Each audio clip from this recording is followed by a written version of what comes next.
Go. Okay. First one who can tell me what game this is. Hangman. Who's first set? You did? Okay.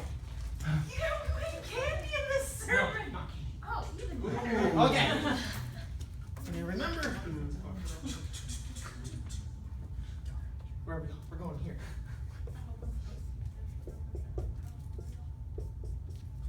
One, two, three, 4 words with a 5th one. Throw me letters. A.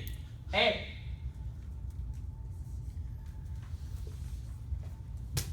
E. O. O. R. S. S. U. Y.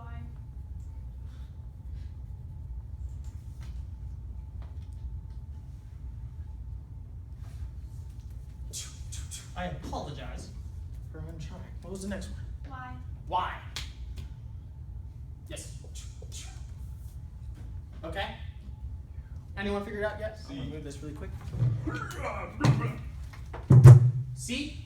Yes. T. T. That's a T. I.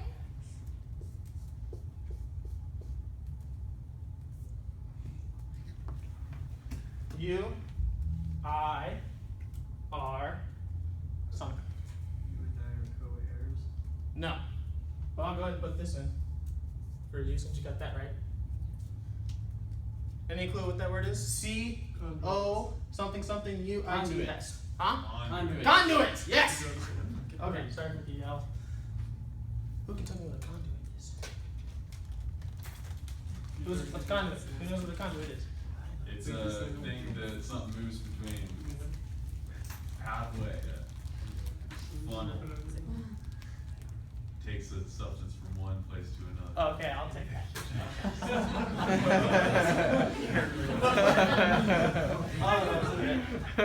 Conduit, yes. In other terms, piping that allows water to move through it. By definition, a pipe or channel for conveying fluids such as water. Or it is a tube or duit for enclosing electrical wiring. Here's why I'm bringing up conduits. You and I are conduits. What do I mean by that? Conduit is obviously a pipe that goes from somewhere to somewhere, and me and you are this that allows water to go through, okay? And what's the water that's moving through us? Well, that's where we go to our verse to figure out what that is.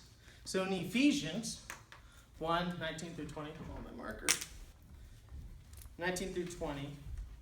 I also pray that you will understand the incredible greatness of God's power for us who believe him. This is the same mighty power that raised Christ from the dead and seated him in the place of honor at God's right hand in the heavenly realms. The water that moves through us is his power.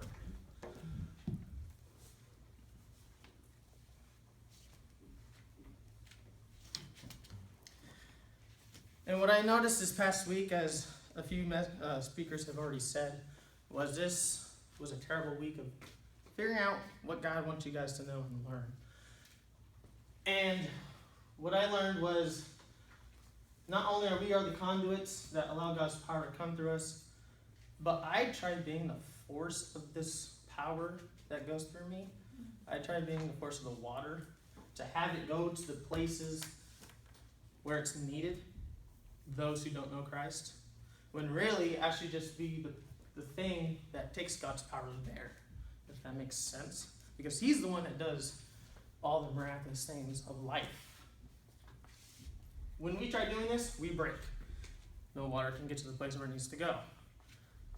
And when the water gets there, what do? We get dried, bone dry, cracked ground with no life there because it's all dirt and it's dead.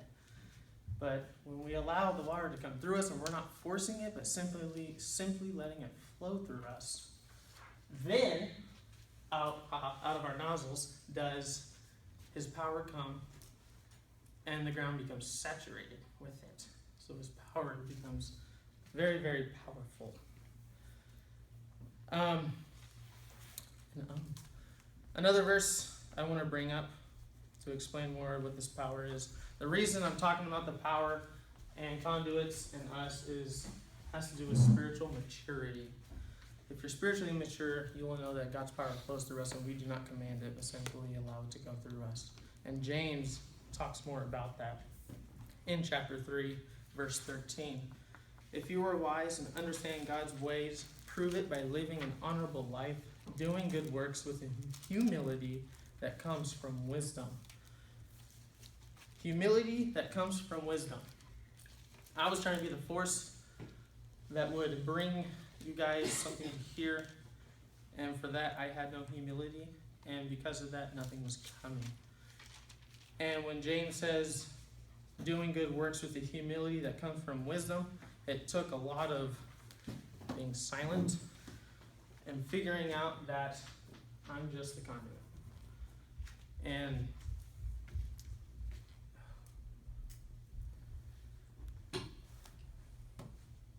I'm really sorry for doing that. I wish I didn't.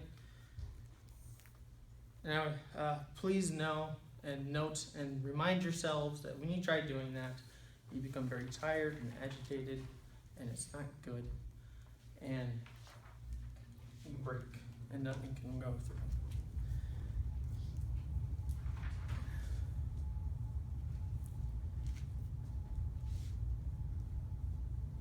So, something else to think about with this is when we're trying to be the force of this water, do we know where that water's coming from? If we're the pipe, if we're the conduit. We cannot imagine the source of this thing. I mean, seriously, if this is how big we are, the source of where this power is coming from is bigger than this whole board. We can't imagine that. His power flows through us, right? Coming from a source that we can't imagine, which makes him so much more bigger, large. So why the heck did I try doing that? I'm a selfish person sometimes. And in our selfish times, I pray and hope that we realize where the power is really coming from and who drives it. So here's what I want to leave you with. Are you trying to be the force of God's power, or are you going to let it just flow through you and let him do his thing?